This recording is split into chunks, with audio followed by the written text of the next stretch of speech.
Feminine mysticism എന്ന് പറഞ്ഞാൽ നമുക്ക് പഠിക്കാനില്ലേ, സ്ത്രൈണ ആത്മീയത. അതിൻ്റെ ഏറ്റവും നല്ല ഉദാഹരണമാണ് മലയാളത്തിലെ എ പ്രാസമ്മയുടെ കത്തുകൾ. നീ അത് വായിക്കണം. കൃത്യമായിട്ട് അതിലൂടെ കടന്നു പോകുമ്പോൾ ദൈവവുമായി ചേർമ്മയ്ക്കായിട്ട് ആഗ്രഹിക്കുന്ന ഒരു മനുഷ്യാത്മാവിൻ്റെ പെടച്ചിൽ നമുക്ക് കാണാൻ പറ്റും. ദൈവപുത്രനായ യേശുവിൻ്റെ കുരിശിത രൂപത്തിൽ ആകൃഷ്ടയായിട്ട് വെറും 9 വയസ്സുള്ള കുട്ടിയാണ് കന്യാമഠത്തിൽ ചേരണമെന്ന ആഗ്രഹം പറഞ്ഞത്. നമുക്ക് ഭയങ്കര ഇഷ്ടമുള്ളൊരു കാര്യമാണ് അല്ല. അത്ര ഒരു കൊച്ചു കുട്ടിക്ക് ഉണ്ടാവുന്ന ദൈവാനുഭവം, കൃത്യമായ ദൈവാനുഭവത്തിന്റെ ഭാഗമായിട്ടാണ്. അതായത് ചെറിയ കുട്ടിയായിരിക്കും മുതലേ രോഗാവസ്ഥകൾ ഉണ്ടായിരുന്നു. ഈ രോഗത്തിൽ നിന്നുള്ള വിടുതി നേടിയത് തിരുക്കുടുംബത്തിന്റെ ദർശനത്തിലൂടെയാണെന്നാണ് പറയുന്നത്.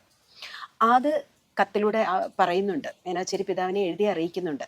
ഇങ്ങനെ തിരുക്കുടുംബത്തിന്റെ ദർശനത്തിലൂടെ തനിക്ക് രോഗശാന്തി ലഭിച്ചു.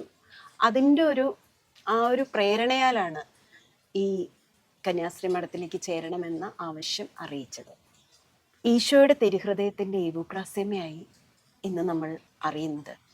അതിൻ്റെ കാരണം ആ തിരുഹൃദയത്തോട് ചേർമ്മയ്ക്ക് വേണ്ടിയിട്ട് അമ്മ ഉപയോഗിക്കുന്ന വാക്ക് തന്നെയാണ് ചേർമ്മ. നമുക്കിന്ന് ഭാഷയിൽ ആ വാക്കില്ല, ചേർച്ച എന്നാണ്. പക്ഷെ എന്തൊരു രസമുള്ള വാക്കാതല്ലേ ആ ചേർമ്മ.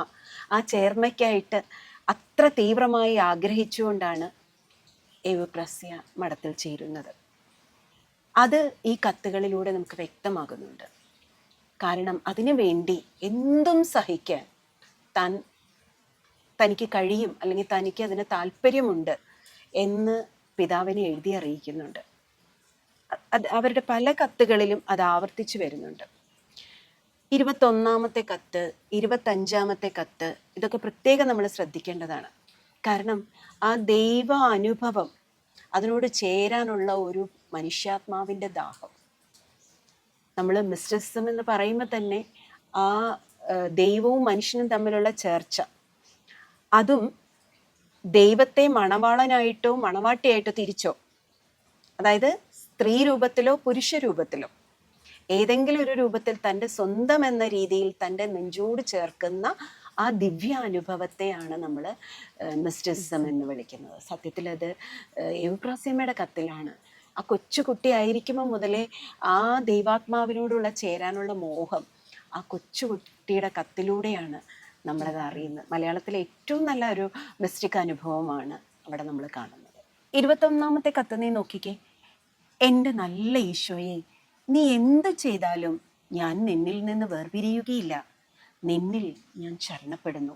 നിന്റെ ഇഷ്ടം പോലെ എന്തെങ്കിലും എന്നോട് ചെയ്യണമേ. നീ എന്നെ സഹായിക്കണമേ എന്നും മറ്റും അപേക്ഷിച്ചുകൊണ്ട് ദുഃഖത്തോടു കൂടി രാത്രി കഴിച്ചു. 25-ാമത്തെ കത്തിലും ഇതുപോലെ തുടരുന്നുണ്ട്. നോക്കൂ, ഈ ലോക ജീവിതത്തിൽ എന്നെ എന്തും ചെയ്തുകൊള്ളൂ, നിന്നെ പ്രതി ഞാൻ എന്തും സഹിക്കാൻ ആഗ്രഹിക്കുന്നു എന്ന് ദൈവത്തോട് പറയുന്ന കത്തുകളാണ് അതെല്ലാം.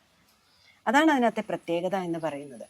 എത്ര ജോലി ഉണ്ടായാലും ദൈവ സാന്നിധ്യത്തിൽ ജീവിക്കുന്നതിനും സ്നേഹപ്രകരണം ചൊല്ലുന്നതിനും എനിക്ക് യാതൊരു പ്രയാസവുമില്ല. ഈ ആഗ്രഹത്തിന് പ്രതിഫലമായിട്ട് ഈശോ തൻ്റെ ക്രൂശിത രൂപം കൊച്ചു റോസയ്ക്ക് കാണിച്ചു കൊടുക്കുകയാണ്. പക്ഷേ ആ രൂപം വേദനാജനകമായിട്ടാണ് അവരുടെ മനസ്സിൽ പതിയുന്നത്. നമുക്ക് പോലും അത് വായിക്കുമ്പോൾ നമുക്ക് കണ്ണീരോടെ അല്ലാതെ വായിക്കാൻ പറ്റില്ല.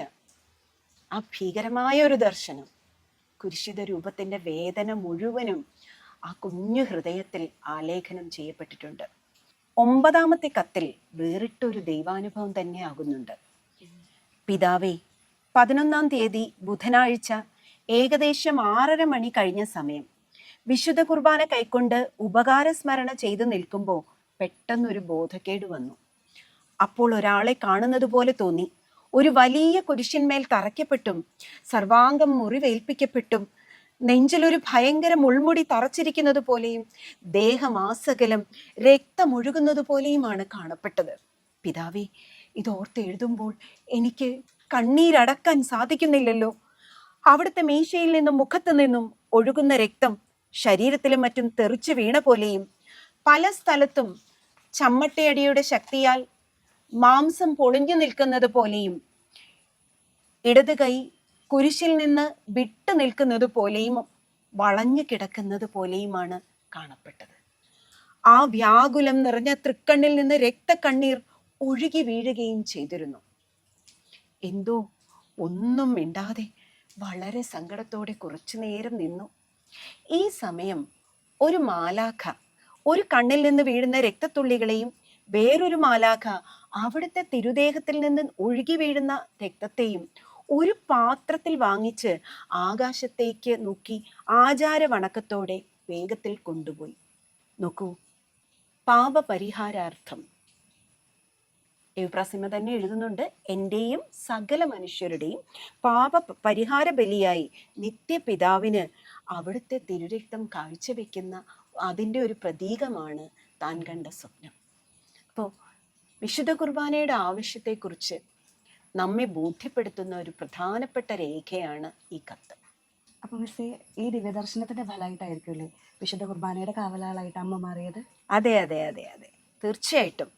തുടർന്നുള്ള ഭാഗം വായിച്ചു നോക്കൂ. ക്രിസ്തുവിൻ്റെ വാക്കുകൾ തന്നെ അവൾ കേൾക്കുന്നു. മകളെ, മനുഷ്യപാപം അധികമായി വർദ്ധിച്ചു വരുന്നു. കുരിശിൽ സഹിച്ചതിലും അധികമായി ഞാനിപ്പോൾ സഹിച്ചു വരുന്നു. കുർബാന സ്വീകരണം വഴി നിനക്ക് എന്നെ ആശ്വസിപ്പിക്കാം. അതെ, പാപപീഠകൾ വർദ്ധിച്ചു വരുന്ന ഈ നൂറ്റാണ്ടിൽ നമുക്കും വിശുദ്ധ കുർബാന സ്വീകരിച്ചുകൊണ്ട് അമ്മ കാണിച്ചു തന്ന വഴിയിലൂടെ ക്രിസ്തുവിൻ്റെ സഹനത്തിൻ്റെ പങ്കാളികളായി ആ സ്വർഗീയ സുഖത്തിലേക്ക് പ്രവേശിക്കാം.